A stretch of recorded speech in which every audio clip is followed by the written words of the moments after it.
Thank you so much, Commissioner Perosi. Thank you for your service to our port and your genius work over at Boeing and the great things that you do.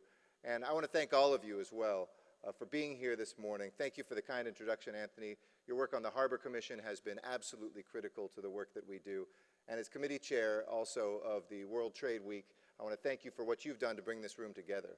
And I'm so pleased to be with everybody here to join you this week to kick off World Trade Week and to celebrate 90 years. And so I am actually supposed to, I think, present, Gary, come on up here, to the Chamber of Commerce, first and foremost, a forward-looking, progressive chamber that has always understood that we are at the intersection, and Commissioner Perosi, come up as well, to thank you for your vision and to offer my congratulations on reaching this incredible milestone of 90 years of great work. Congratulations. Let's give them a round of applause.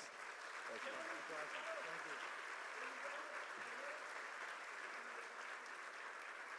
Awesome. And thank you, Gary, so much for your work and your friendship. Also to our Senior Vice President at the Chamber of Commerce as well, Carlos Valderrama, for the opportunity to come here and to speak with you today.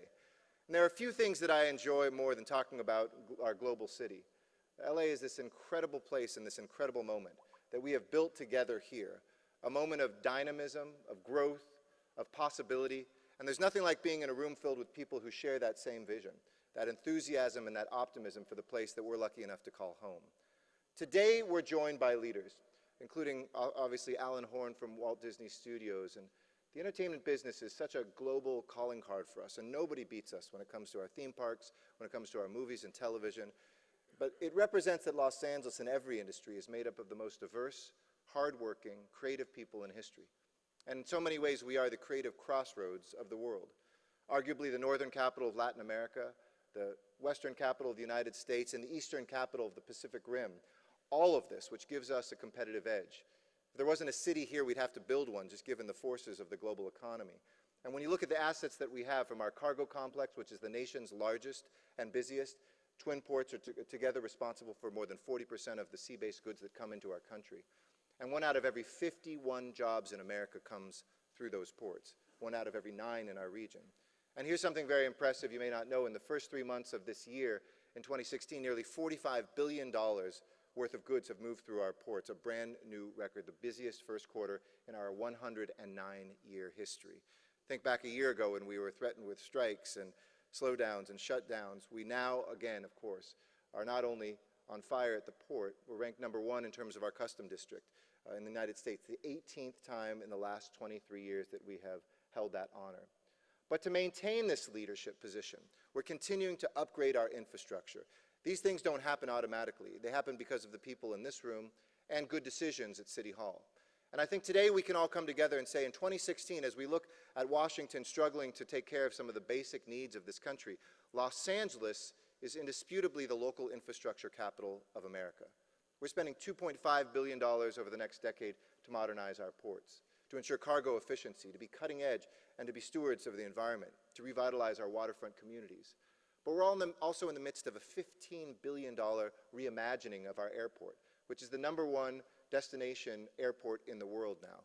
There's 5 airports that are technically busier than us, but that's just because of their hub traffic. For people who get off the plane and go into the town and get on the plane after they're done, we are now the busiest airport in the world. We're upgrading terminals.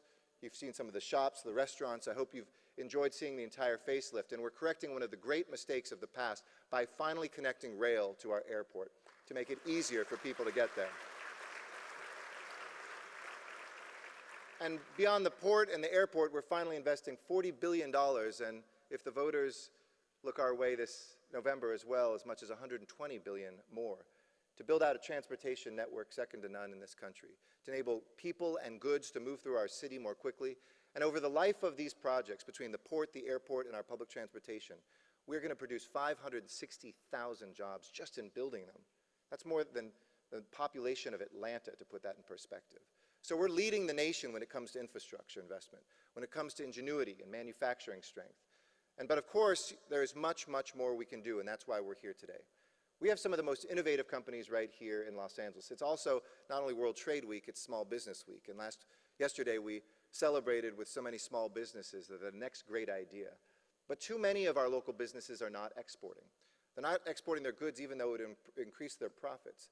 even though it would create good middle-class jobs across our region. I think about companies like Tigum, who were, if you've ever been at the Grove and been on with your children or your grandchildren, the great trolley car, they were alums of the entertainment industry who decided to build beautiful trolleys and then decided to go global and are beating some of the biggest companies in the world in places like Qatar and Aruba and UAE to build streetcars that are built right here in Los Angeles, environmentally forward, great manufacturing, beautiful design, made in America, made in Los Angeles. But the reason why many businesses don't expand their global footprint is quite simple. Many small and medium-sized businesses are daunted by the prospect of entering foreign markets. There's so much to learn, and they don't know where to start. So our role, and this chamber has done a marvelous job, is to reach out to those companies, to give them the tools that they need, to find the friends who can walk them through what they did to go global, so that they can grow and prosper. It's one of the reasons, as your mayor, I formed an export council of leading trade experts to devise a strategy to continue to drive trade here in Los Angeles. And one of the council's first tasks has been to organize an international trade forum designed to increase awareness of the importance of exporting. We've been working with the Obama administration to look at Select USA, which came out of some great Angelenos who were working in Los Angeles, like Steve Olson and others. But most importantly, the council will provide work to provide LA businesses with the tools that they need to expand into new markets.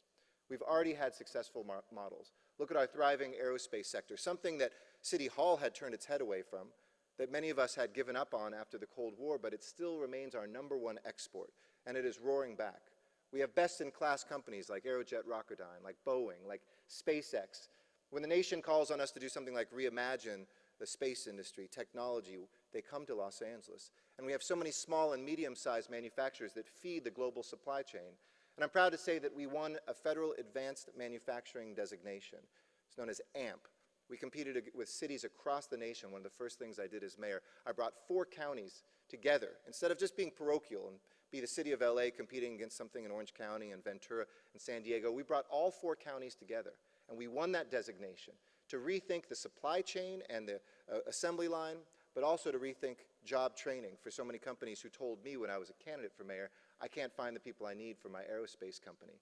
We've already brought $120 million in federal grants through winning that and counting. That's going to help us modernize these things, and now we can work together to spread that success in other industries, to manufacturing, service sectors. I don't know if you saw the news today about our tourism numbers that went up even more than we thought, a record-breaking year, and this was before Harry Potter's World of Wizarding was even open. So let's take the opportunity to foster the kind of sustained economic growth that will turn this extraordinary LA moment into an LA decade and beyond.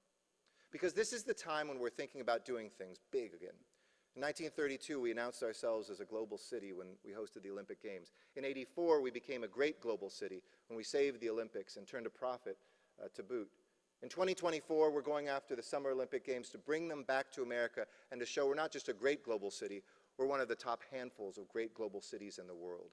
And when the LA Rams are finally coming home, ending a 21-year pro football drought, this is a good moment to be in LA.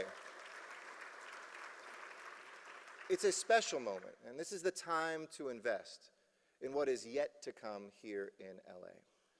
So I hope that you'll join us as we reach towards a future defined not by what's in front of us today, but what we can see and our capacity to dream about what tomorrow will look like. And in this city, that future looks very, very bright. Thank you all so much. Appreciate it. Have a good evening.